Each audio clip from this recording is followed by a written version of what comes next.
Hey, good afternoon, everybody. My name is Keith Haugrud. I'm a director with CA Technologies covering the state of California. And welcome to the ABCs of APIs. APIs has become a pretty hot topic in California government recently with some high-profile procurement changes and approaches to some pretty complex projects. So it's my pleasure to actually introduce Matt Keller, a senior consultant from our API management team at CA Technologies. Matt's going to dig into this subject in detail. Matt is certainly an API evangelist for us and has an incredible background of leveraging and exploiting APIs in organizations such as Department of Defense as well as the U.S. Department of Agriculture. So with no more ado, here is Matt Keller. Thank you. Thank you so much for having me here today. As he was saying, this is something I really enjoy talking about. This has been my wheelhouse for a long, long time. I've been in private industry very briefly. Almost my 23-plus career was in Department of Defense and USDA, as he said. And it's shocking, now that I'm on the other side of the fence and talking to government agencies, whether they're state or whether they're federal or they're local government or they're universities or even large corporations in the U.S. and Canada, it's absolutely shocking how they all look and act the same. The same things I hear over and over again. It almost doesn't even matter who it is I'm talking to. I hear the same thing. Like we used to, we built this huge system. It's on the mainframe, or we built these systems over time, and we have no way to move forward on them. Or the budget has, it's shrunken. We don't have the right people. We don't have the right technology. We don't have this.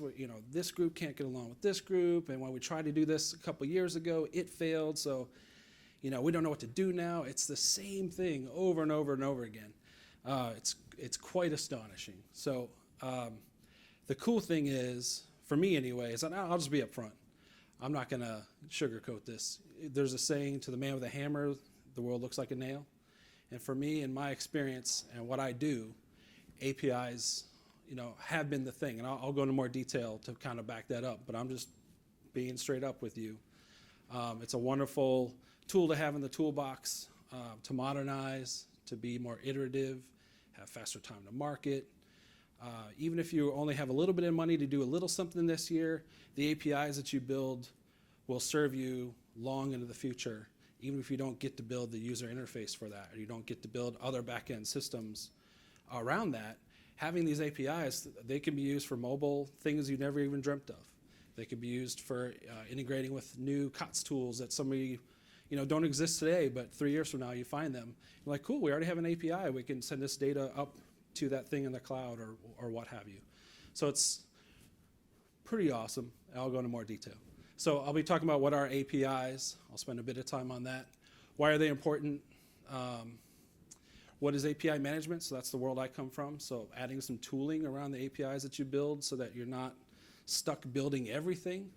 You can have some help from some of our API management tools to actually manage those APIs, have better security around them, better reuse around them, and even build some APIs from databases. So this slide to me has a different connotation than it does, say, in a Fortune 500 company. Fortune 500 company, they're thinking about the end user. And again, most of my career has been in public sector. So to me, yes, the constituents who are paying taxes or whatever are certainly a customer. But equally so, the other agencies are equally a customer of mine. They need to get to the data or the systems that I'm building just as much as the constituents do from, say, their mobile device or from their web browser at home doing DMV or whatever. So the customer, to me, is both internal and external.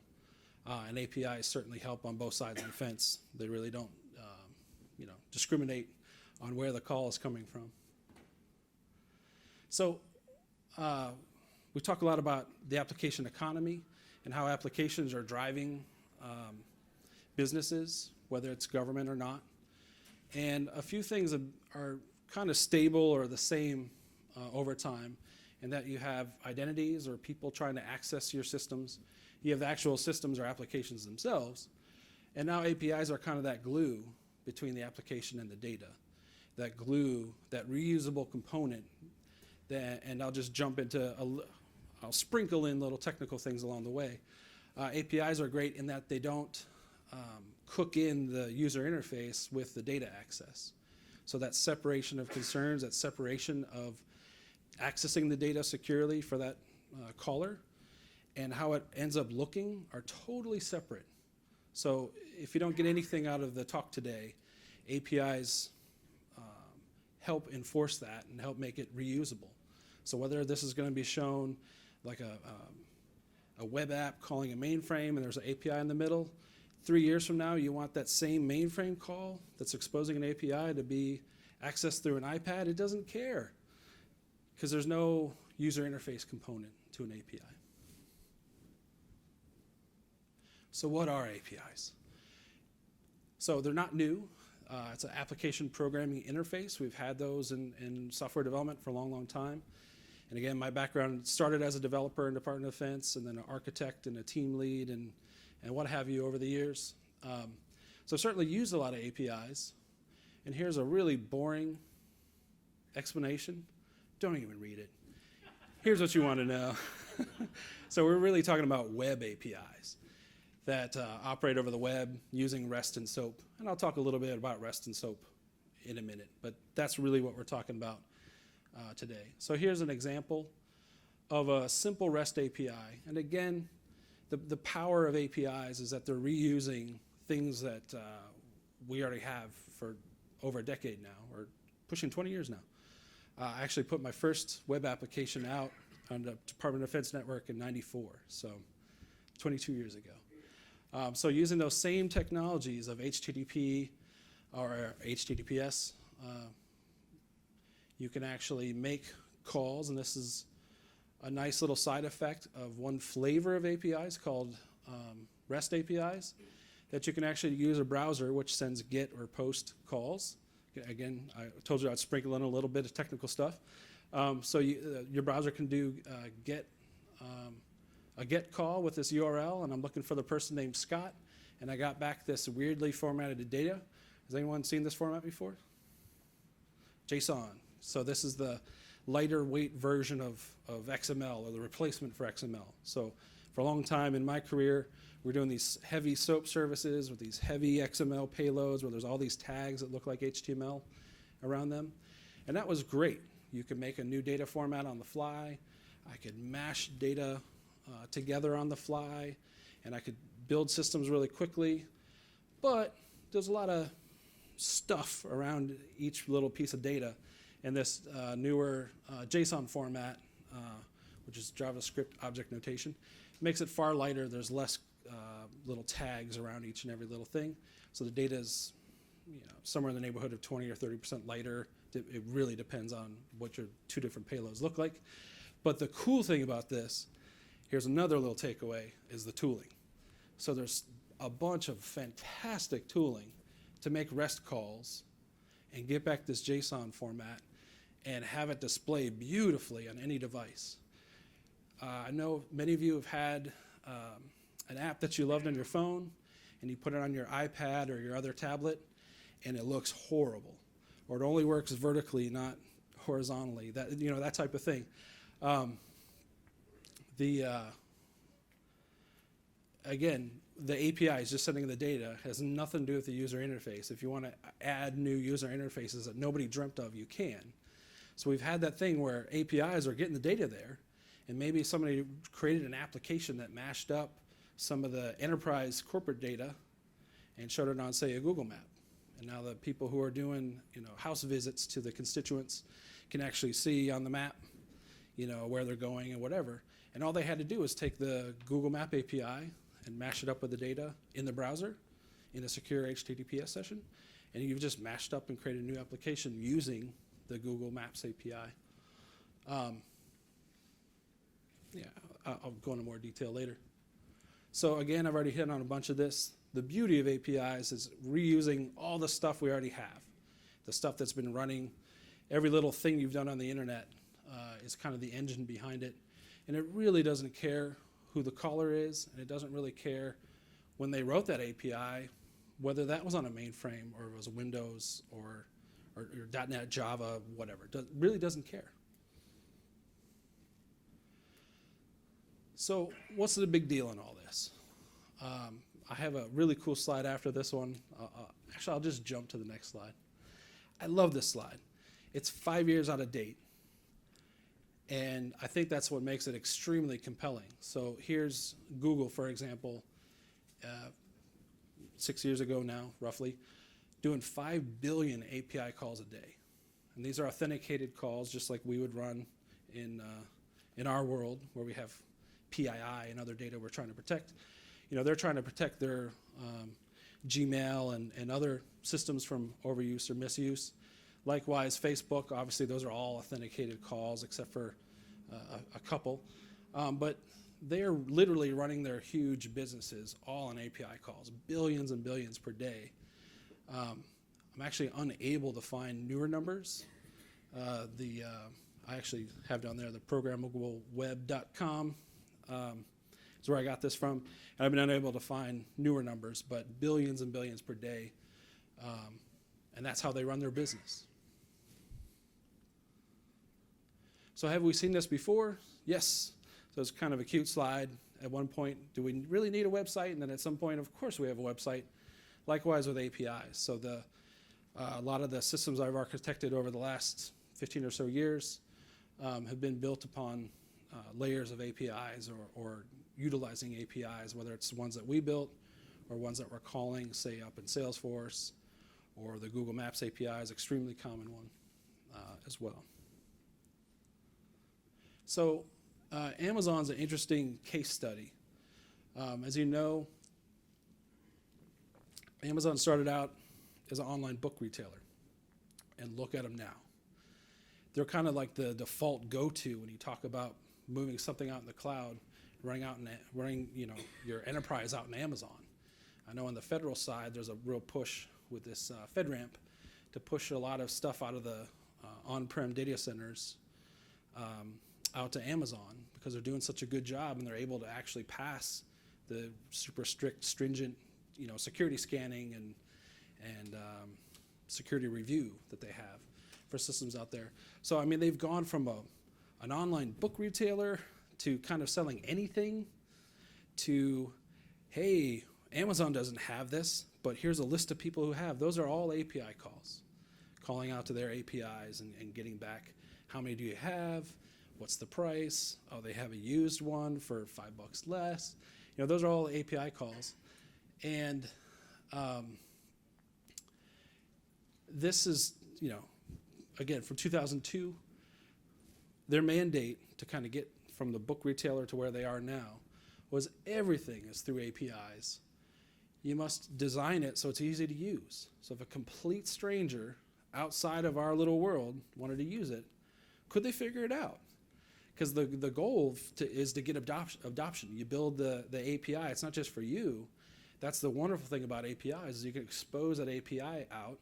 It's literally an application programming interface. It's an interface that people who we've never met, hopefully, could check it out and go, hey, I can mash our data up with that API and do something cool and different with it. And the last little bit is paraphrased, but if you don't do this, you're fired. I like that bit. So here's kind of their evolution.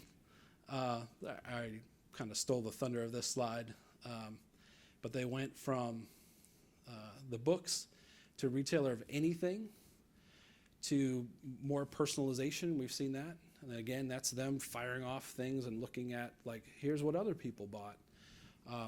And that kind of capability is really right at your fingertips. I'm not going to read this slide to you, but if you're trying to think more about APIs, there's a lot on this slide. And by the way, the slides from all the presentations, I guess, are available tomorrow or something like that. But these are all questions to ask.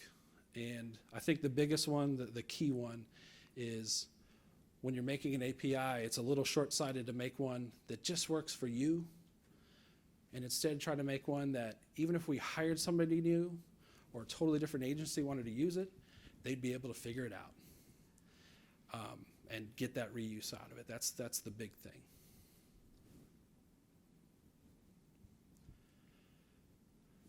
Boom, just said all that. So it's not what they are, whether it's SOAP or REST or whether it's XML or JSON. That's a secondary thing to what they enable. So what they enable is a far lower barrier of entry. Has anyone heard of hackathons where people hack together an app really quick?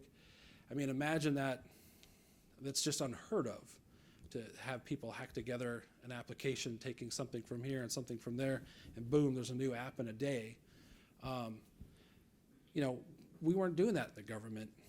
We weren't making things easy to find. We weren't sharing things. If agency A got access to a database, it was kind of for their use and nobody else could use it. It's kind of crazy when you think about it. And it drove me crazy as an architect working on Department of Defense and USDA systems to find that we'd built the same customer API 17 times. So you can still do APIs and you can still mess it up if you're not sharing, if you're not putting it out there that, hey, we have a customer API, it can do CRUD operations. So here's another little technical tidbit. So REST services, by default, it's more of a programming or architectural style, and that you have create, retrieve, update, delete, CRUD, C-R-U-D. Kind of maps to what you can do in a database.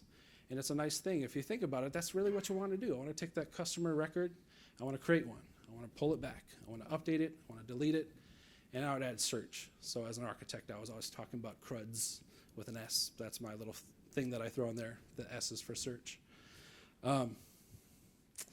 APIs are frictionless. There's tons of tooling. Usually when you buy a COTS or off-the-shelf piece of software these days, it comes with a SOAP and REST API by and large. If you ever wanted to nerd out and have some fun, you can go check out the Salesforce APIs. Those are pretty cool. To see a really huge, robust one, like how big an API can get. If you want to see one that's a blast to actually build something right now, the Google Maps stuff is a blast to kind of take a little bit of data, feed it to the Google Map, maybe give it the zip code, and it gives you the map, and then you can, with one line of code, one line of JavaScript, call that API a little bit differently and get back a different map. So it's pretty slick. A lot of fun if you want to do that. So again, very frictionless. You don't generally need to call anybody. You don't need to set up a meeting. You don't have to get, approval. You can call those APIs. And then Agile. So Agile can mean a lot of things to a lot of different people. And I'm not really talking about Scrum or, Kanban or whatever. I'm really talking about time to market. I can build something really, really quick with APIs. And I can actually expose an API relatively quickly. A lot of developers you'll find can actually take content and expose it as an API relatively quickly.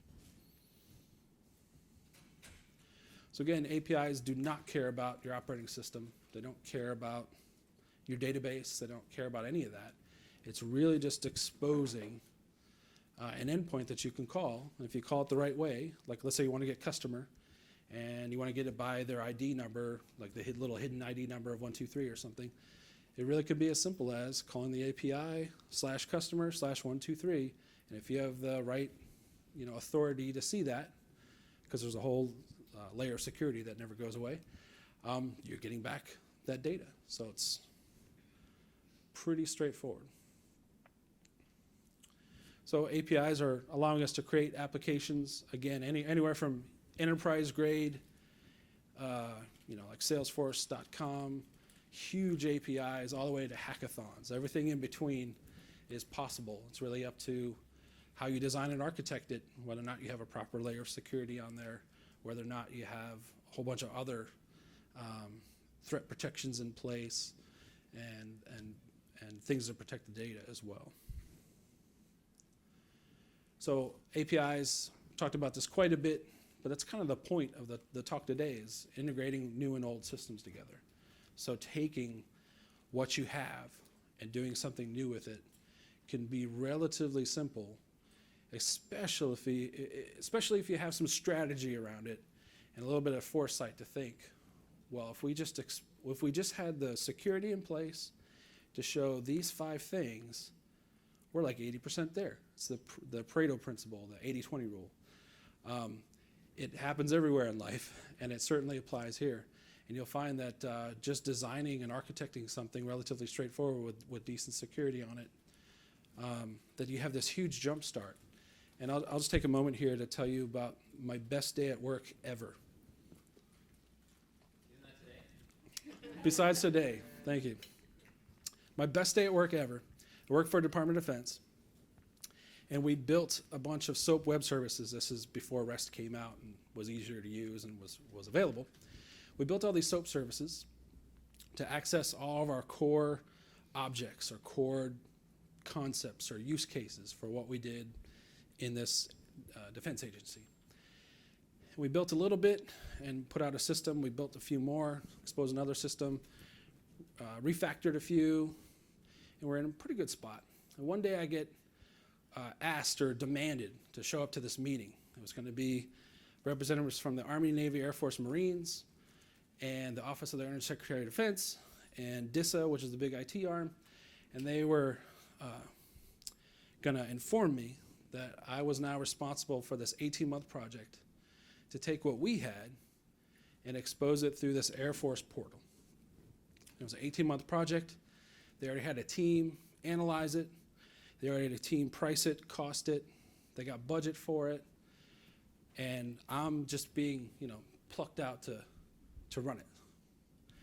And I said, can we just walk through the use cases really quick? You want what data to go from us to them? It was kind of a one-way thing. And they said, well, we need this, this, and this. And I said, I will have that system built by lunch today. They're like, no, you don't, Mr. Keller, you don't understand what we're asking. And I explained to them what they're asking back to them. I said, yep, that's exactly what they want. I said, well, we've already built that. We already have a whole layer of APIs that do that. We're on the same SiteMinder at the time. It's now CA, single sign-on, SSO. But we're all on the same authentication mechanism. We already have the right groups, so that's check. They wanted these APIs that we already built, check. If you came in as an Air Force customer who we'd never really thought of before, but they came in tagged as Air Force, they could only see Air Force stuff that was already there, check. And all that we had to do was just slightly tweak the payload a little bit. And that was all I had to do by lunch. So like our date format was the military format. And their date format had like JAN for Jan and FEB for Feb. Okay, done. Literally had the system ready by lunch. And it was using our APIs that were already security scanned, had already been performance and load tested, et cetera. It was ready to run. And so we just sat and waited for them to build the other side of the system. But my 18-month project was done by lunch. And true story, I swear that really happened. It was the happiest day of my life.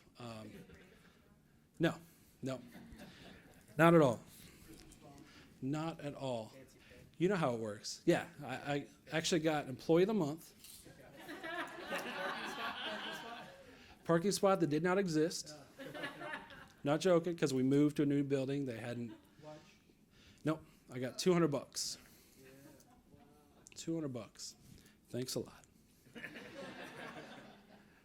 All right, so thanks for allowing me to go crazy with that. So yeah, APIs allow you to modernize legacy applications. So that's really the first thing I jumped on late 90s, early 2000s, switched over to Java right around 1999. And we had big mainframe systems holding all this stuff. And then we knew if we made it a call to the mainframe system and said, here's the caller, here's what they want to see, it would decide like 8,000 decision points to see if they had the need to know, this kind of stuff, and it handed it back. Well, that's really the beauty of APIs right there, is it was all encapsulated is the word for it. I didn't have to code anything. I just had to make a call that said, hey, user J1237 wants to see record XYZ, and they would decide whether or not I could see it. And they would sometimes send back the full record, sometimes they send back a partial record, but it didn't matter. It was all hidden behind an API. So we were able to modernize that mainframe system and actually web enable it, is what we called back then, through APIs. So pretty cool stuff. Another thing I think I already hit on a little bit, and that is in our world, sometimes for political reasons, projects get started and projects get killed off rather unceremoniously right in the middle of them. And in a lot of projects, you get no value. You spent 10 million bucks, the thing got stopped halfway, and you get zero, or whatever, 100 million bucks, $1 million bucks, whatever. Dollar amount doesn't matter, but if you get cut off, you have nothing to show for it. And APIs, if you have a good security model and you have highly performant system that's working well, even if you only did 5% of the APIs and you expose a few APIs, those are good to go for as long as you shall live. As long as people keep that system up, you have that API. You can call that and you get that data back. You can use it for other systems. So these reusable components definitely should not be overlooked, just with the realities of projects stopping and starting or getting partially funded or whatever. You still get a lot of value out of them.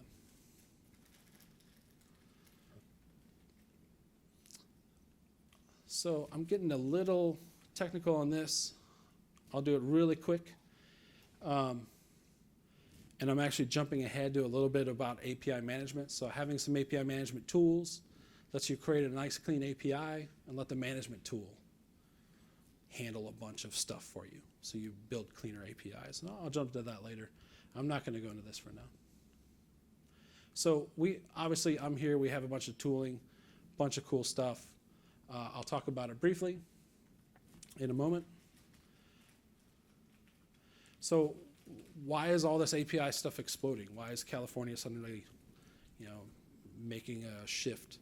Why did Google and others, why were they doing 5 billion calls a day back in 2010? And it's for all these reasons. And in our world, it's, for all that and more, that need to modernize and need to do things better, cheaper, faster, to take what you got and deploy something with it relatively quickly. And to me, it's far easier. At one point I started where we wanted to access a system, we had to make a request to get some licenses, to get this connector to connect to it and finally get some data back, and 6 months went by. Horrible. You can't run you can't stay on track with delays like that. So APIs are certainly helping out in that regard. How are we doing time-wise? 2:30, perfect. So APIs enable a whole bunch of things. I've talked a bit about them. I think a couple that I didn't hit on yet are bottom left corner, the Internet of Things, or IoT. So Internet of Things could be anything from your thermostat sending out data over an API, and you can see it on your phone and change it. It could be, OnStar in a GM car. It could be your refrigerator. It could be your Fitbit. All those types of things have an API interface, and they certainly help out. In the government world, the coolest one I've come across is firefighters having some analytical stuff on them to check their heart rate, temperature, breathing, and let people know that they're okay. That's pretty cool. Mobile apps. So there's kind of an expectation now that if you build an app, that it'll work on a mobile device. Whether it's an installed app from the App Store or whether it's just working in the browser, there's certainly an expectation that I can do the stuff from my phone in my pocket, my iPad, whatever. Especially if you're building a real mobile app that you download from the store. Those are all using APIs. That enterprise app isn't really doing anything unless it can call home with your credentials or the customer's credentials and get back that customer stuff. That's all an API call. So a side effect of building applications with layers of APIs and exposing the API and having a good security model is if tomorrow you want to do mobile, it's there. You're almost in a hackathon kind of thing where somebody could hack that together really quick. It's all sitting right there. There's a whole layer of APIs that do it. So it's a really cool place to be. And that's really probably the best way to describe the explosive growth of APIs over time is that reason alone. So I'm going to talk a bit about our tools.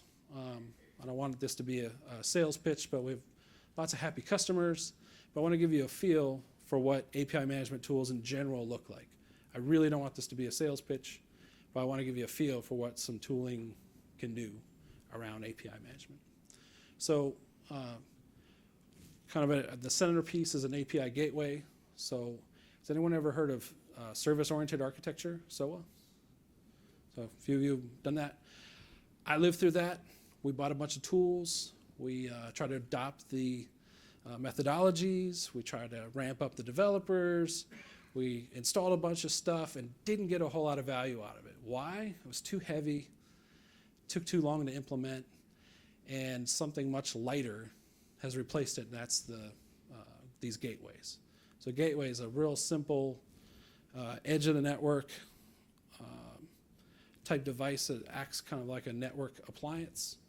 And if you want to talk to my API on the back end, you got to come through the gateway first. And the gateway, if you think about it, is in a position to just deny all. If you're a security person, hopefully you're smiling right now, because that's where you want to be. By default, it's deny all. You call the gateway, and I didn't register this API on the gateway, you get nothing. You get nothing. And then the gateway also can help do a whole bunch of things to protect that API in the back end, or make it look a little bit different if it needs to next year, or handle some authentication stuff that the developer doesn't need to think about or care about. So gateways are pretty cool. I'll talk about that. I have I think a very interesting slide on that. Developer portal, that's pretty common tooling across CA and other vendors too. So you build these APIs. If nobody knows they exist, you're not getting the full value out of them. So having a developer portal where people can find the API and see, oh, this one exists to get this DOT data that I can mash up with this other thing, and my app is 90% built. So knowing that an API exists is huge, and being able to call it for the first time and get back data and go, ooh, we have, I'll make something up. We have a different date format. Okay, we'll fix that, and the gateway can help fix a little date format issue if the data is coming back slightly different than you're used to. And then kind of right in the middle there, it's not working. Look at that, we've got a laser, folks. Lasers. So creating APIs is huge. So we have a product that can actually look at your database, check out the schema, and actually make enterprise-grade secure APIs based on the data, whether it's SQL or NoSQL. I have a couple slides on that. So I talked a bit about the gateways looking like an appliance sitting at the edge of the network. In the back end, you have all the systems you're trying to protect. And then you have the outside world here kind of depicted on the left, whether it's mobile apps or web apps or other systems within California government trying to call it. All that traffic would be protected by the gateway at the edge of the network. So back when I was an architect in a previous life, I was trying to explain what APIs are, what API management tools can do for you to my boss who had the money. And this is what I drew on his board. So without any tooling in place, you build your actual use case, your API, like I want to do create, update, delete on customers. So that's my goal. That's what I want to do. That's my use case. And then before I go live, I need to at least consider and implement, the first 4 of these at least probably in my API. Authenticate the caller, make sure they are who they say they are, see what they're allowed to see. Auditing has always been huge in the government world, at least where I come from. and then potentially do a whole bunch of other things, such as caching, quotas, etc. And with some API management tools, you actually have a gateway that has like a drag and drop interface where you say, hey, if you want to route to this backend system, before you do that, make sure we're doing SSL, make sure you're authenticated, and see if this call is already in the cache. Cool, hit save, done. You now have the gateway is handling all this stuff. And this might not seem that big of a deal, but imagine a lot of the systems I worked on where nothing we do is extremely simple. There's pretty complex data models. A lot of systems have 400 different tables all joined together in interesting ways. And often there's some big data problem going off to the side. Often there's some reporting and analytics stuff that you can't break. And having some tools handle a lot of the mundane stuff over and over again, especially if you have hundreds of APIs, is a game changer.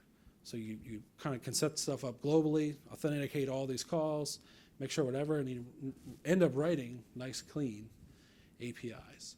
So you focus on the actual business use case, and maybe I go out the gate with just the top 3, but a year from now, we want to do some routing where, if you're an employee, you get routed to this system, which has the full database.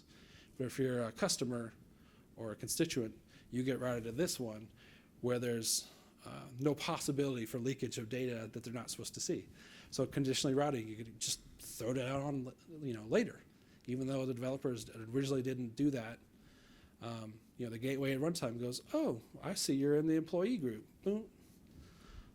So it's pretty awesome tool to have in the toolbox as you implement lots of APIs. So I talked a bit about the portal already. So another tool to have in the toolbox, developer portal where you can look up to see what you have, actually make calls. Our particular product happens to actually generate stub code in Java, JavaScript, and I think 8 other languages. We can actually cut and paste that. The developers can cut and paste that in and actually get a jump start on making actual calls.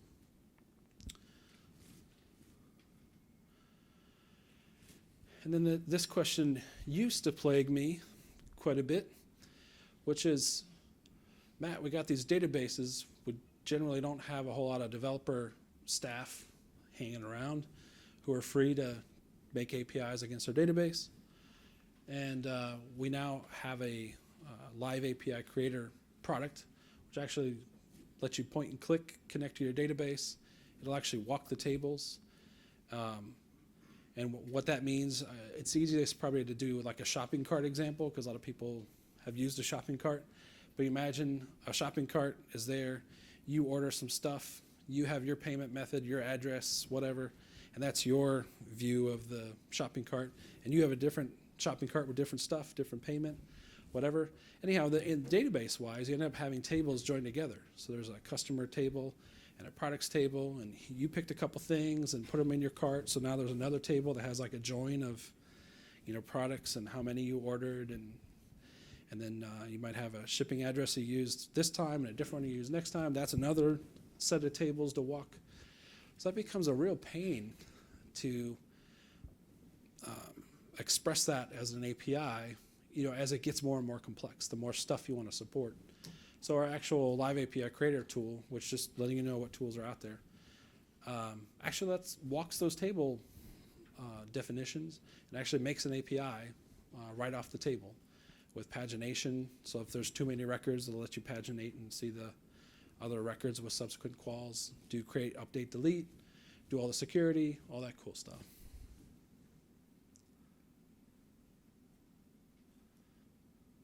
I'm not going to bore you with this. Usually I go into demos, and I do customized demos, and I show it hooking up to different things, and we're not doing that today. I'm trying to keep it, on track with what we're talking about, so I'm not going to go into fragility and 40x more concise, that type of thing. So are there any questions before I kind of summarize what I talked about today? Nothing? All right, well, yeah. You talked about an API, it was like a, I forget the name of the term. It'd be like a box with a firewall, something like that, or is that what, does CA provide that? An appliance, that was the term you used. Appliance, yeah. So our, I have a little graphic here. So yeah, the actual API gateway would cluster out with 2 or more boxes at the edge of the network. And the actual traffic at runtime would flow through that cluster of gateways at the edge of the network and protect everything on the back end. So all the authentication could happen there, some auditing could happen there, some rate limiting, quotas, threat protection, protecting those systems from getting, beat up, overused, misused, hacked, whatever you want to call it. Is that programming language agnostic then, so that? Yeah. Great question. Are you a plant? So yeah, that's the beauty of API. So it's REST and SOAP calls, primarily. You can do XMPP and a few other side things, but generally it's API calls. It's SOAP and REST web service calls. And again, they don't care whether the caller is an iPhone and they wrote that in Objective-C and put it in the App Store, or whether the caller is a web app that the browser actually made the call for the API, and it doesn't care. As long as you're doing or let's say it's requiring SSL, as long as you're in that scenario, as long as you're over SSL, you authenticated okay, and the payload, let's say it was a SOAP message and it's supposed to be XML format, and the format had a description of the format called a WSDL. Are you familiar with that? Yep. So as long as the call matches the WSDL, which is how you describe a SOAP service, the gateway will let it pass.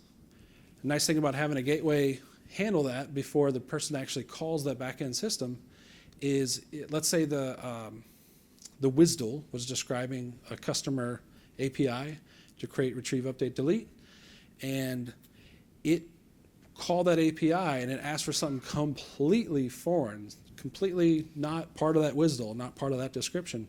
The gateway would stop it before it even got to the back-end system. So that's a wonderful, again, if there's any security people, it's a wonderful thing to have the denial, to have calls I don't recognize, get kicked out. If you didn't authenticate properly, you didn't actually touch my system in the back yet. I kicked you out all the way at the edge of the network right here, and you didn't even get back here yet. So it's a wonderful place to start from. So yeah, great question. And whether it's the providing system or the calling system, it doesn't care about the operating system or the language, the software development language or database or what have you. So there's 2, go ahead. So I'm not a programmer, I'm a lawyer, I don't know anything about technology. But, government has a lot of old mainframe systems, and they pay a lot of money to do rebids to get new systems. So are you saying they could just use APIs to modernize it? They could just stay with their mainframe systems forever? Absolutely, you could. You could. So it's really a choice. So it, again, I always put on my architect hat, I'm sorry, that's where I go. So I would look at the cost-benefit ratio. What am I paying for this mainframe? What am I paying for the staff? Can I retain that staff 5, 10 years from now? Can I get staff like that 5, 10 years from now? All those things were weighing in my mind as I was looking at the pros and cons of staying where I'm at or moving somewhere else. The beauty of APIs is you have the choice. I could take what I have now, expose some of it as an API, and have new mobile apps be built against that. If at some point I wanted to swap out the back end, as long as I swapped out the back end with something that followed that contract of the API, that there's a customer record that does create, update, delete, and the record looks like this, as long as it matches that contract, it doesn't care. So it's, again, it's a great thing. APIs in general are great for that, in that you can swap things out over time. This is just an aside. I was recently in Cuba, and I was with my girlfriend, and she's a programmer, an ex-programmer. She's a project manager now. We were talking to this young Cuban guy, and he was into doing applications for mobile, phones, because they're opening up, opportunities for Cubans to use phones. And so she asked him, what things did you know? Yeah. And one of the things he knew was what you just said with JSON. Yep. And she didn't know what it was, but he knew what it was. I thought It's- that was interesting. I don't have it in this slide deck, but so her comment or question was about JSON in that format, and I mentioned before there's a bunch of really cool tools for that, like jQuery data tables, etc. In my career, I actually sat down for about a month and coded up getting back a grid of data and making the data paginate and making it sort all these different ways that they asked me to have it sort, and doing like a multi-level sort. You could sort on, you know, the state first, and then after I sorted the state, then sort on last name, that kind of thing. And finally got it through all this testing and spent like a month on that.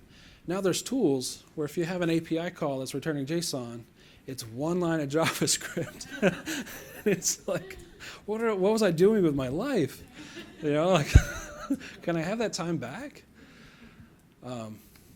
Was there another question? Yeah, do you have a link or a website for more information about the API developer portal and the live API control? Yeah, great question. So you're asking about the website. So on the CA website, it's fairly prominent to find the API management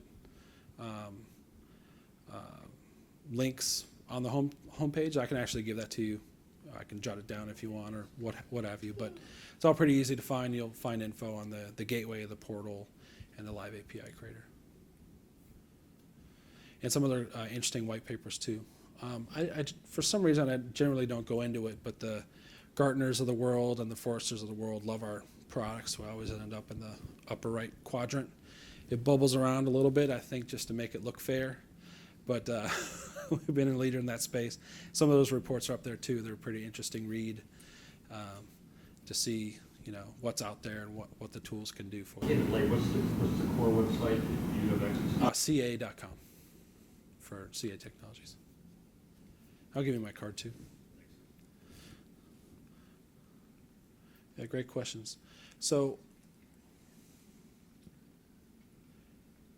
yeah, in summary, APIs have really revolutionized IT.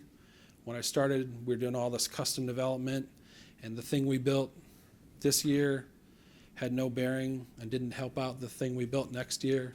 And the thing that this multi-million-dollar thing that got built over here didn't really help anyone else, so it's all siloed is the best way to describe that.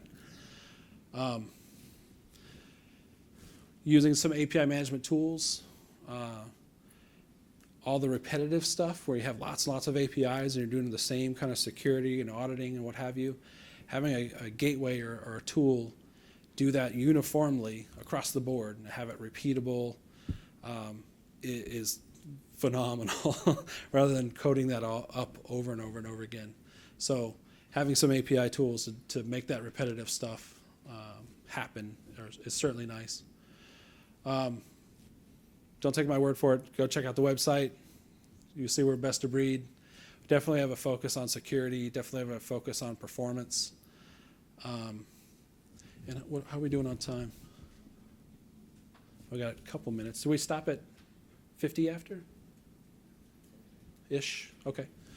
Yeah, I'll just say I talked a little bit about performance, and I didn't really go into a whole lot of detail on that. So we have lots of happy customers in Department of Defense and the Intel world actually using our products on the battlefield.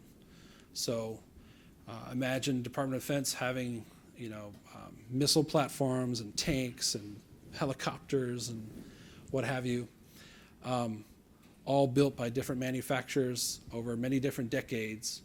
And at one point, actually after the first Desert Storm, a lot of our casualties were from fratricide. Our guys accidentally shooting our guys. And so it was really big deal after the first Desert Storm to find out who's friendly and who's not on the battlefield. But all these systems were built over time. A lot of them were mainframe based. Some of the fighter jets still had like vacuum tubes in them and all that. And so APIs were used in a huge way to make all these systems talk to each other. And I got to enjoy building some systems that are actually pretty simple to build. You go to your system, you pull out this XML, and you put it out to the world, and it can show up, you know, on heads-up displays and fighter jets and all that cool stuff. But even with all this technology, even with all these dollars behind it, even with all these Beltway bandits, we call them, in the DC area, working on these things, you know what happened? They came out with a new version of the API and forgot to tell half the people. So the cool thing was, all was not lost. On that day that everything was being tested out in this desert somewhere, a lot of people just quickly changed the XML format. Like I was saying before, like the date format was slightly different. Or this other thing, you had to take this one and mash them together because it's now one thing. People just fixed it up and it worked. And within a day, people actually had these systems during this highly stressful thing. It was kind of like you showed up and it worked, you got paid. And if it didn't work, you didn't get paid. So it's really cool over my career to see, you know, APIs evolve, see how they've helped, you know, big banks, how they've helped, you know, Googles and the Amazons, which are more fun to talk about, but even the Department of Defense, you know, keeping our people safe and getting them home safe. APIs are certainly, you know, churning through those systems, and I spend, what would you say, Brian, maybe a quarter of my time on the DoD world helping out with some of the stuff that they do over on that side of the world. And it's kind of fun to mix and match for me. So APIs have been a lot of fun. Hopefully they're fun for you. Hopefully you get a lot of business value out of them. Hopefully my talk today gave you some new interesting things you may not have heard before. And thanks for coming.